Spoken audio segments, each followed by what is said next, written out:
Você provavelmente já ouviu falar por aí do tal Projeto 2025. Bom, hoje a gente vai abrir esse documento e entender o que ele é de verdade.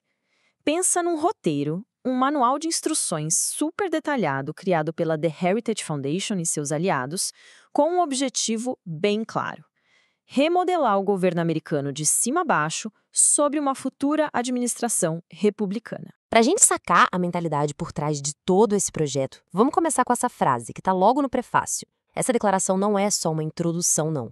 É, na verdade, a lente através da qual todo esse plano de quase 1000 páginas foi pensado e escrito. Mas na prática, o que é o Projeto 2025? Imagina um verdadeiro manual de governo com quase 1000 páginas.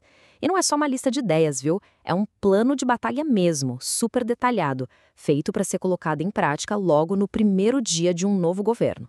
Ok, vamos mergulhar nisso. O plano tem 4 partes principais. Primeiro, o diagnóstico do problema. Depois, 2 pilares de ação. E, por fim, a promessa que ele faz. Essa estrutura nos dá um mapa bem claro do que o projeto quer alcançar e como pretende chegar lá. Vamos começar pelo começo, o diagnóstico. Na visão dos autores do plano, qual é exatamente o problema que os Estados Unidos enfrentam e que precisa ser resolvido com tanta urgência? Para construir seu argumento, o plano cria um contraste bem forte.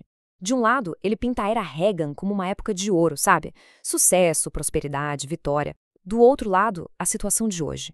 Essa comparação não é só para lembrar do passado, não. Ela é a base que eles usam para justificar por que uma nação tão radical seria necessária agora. E isso nos leva à acusação central do plano, a de que o governo federal deixou de ser neutro. Pior, que ele se tornou uma espécie de arma, usada contra os próprios cidadãos e contra os valores conservadores.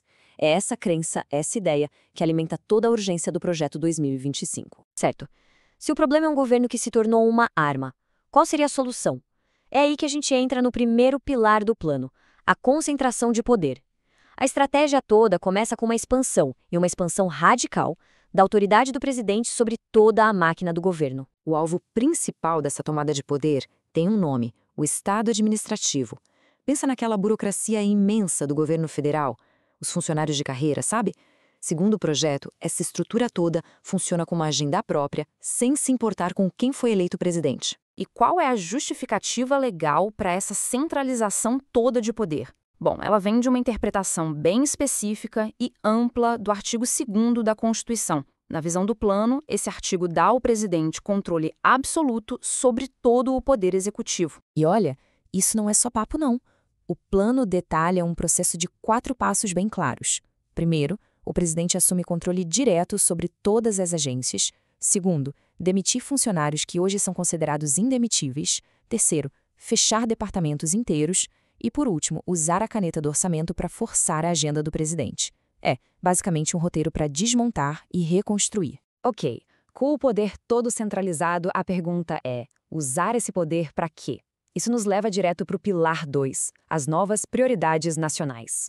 É aqui que a gente vê a agenda política que essa autoridade presidencial toda seria usada para colocar em prática. A primeira grande frente de batalha é a cultura e a família. O plano quer usar a força do governo para, segundo eles, restaurar a família tradicional, lutar contra o que chamam de propaganda woke e reverter o acesso a pílulas abortivas. Eles veem essas ações como vitais para o futuro da nação. Depois, segurança. A política externa se focaria totalmente na China, vista como a principal ameaça, já que dentro a proposta é de tolerância zero com a imigração, chegando a autorizar a polícia local a agir em questões de fronteira e usando todo e qualquer poder disponível para frear a migração. E na economia e energia, a estratégia é bem direta: desregulamentação total. O plano quer atingir o que chama de dominância energética americana. Como? Eliminando políticas climáticas e turbinando a produção de combustíveis fósseis, que são vistos como a chave para a segurança e a prosperidade do país. Então, depois de todo esse caminho, o diagnóstico, a tomada de poder, a implementação das políticas, qual é a visão final? Onde isso tudo quer chegar? O plano termina com o que chama de a promessa conservadora. Essa citação aqui resume perfeitamente a filosofia do projeto. A ideia é que o trabalho do presidente não é só gerenciar a burocracia, mas sim controlá-la e dirigi-la por completo. A visão é de um poder executivo que age como uma extensão direta da vontade do presidente, que, por sua vez, representaria a vontade do povo que o elegeu. O Projeto 2025 se apresenta como uma restauração de princípios, um retorno às origens. Mas a escala das mudanças que ele propõe é tão grande que levanta uma questão fundamental.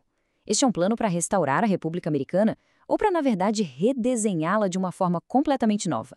Essa é a pergunta que fica no centro de todo o debate.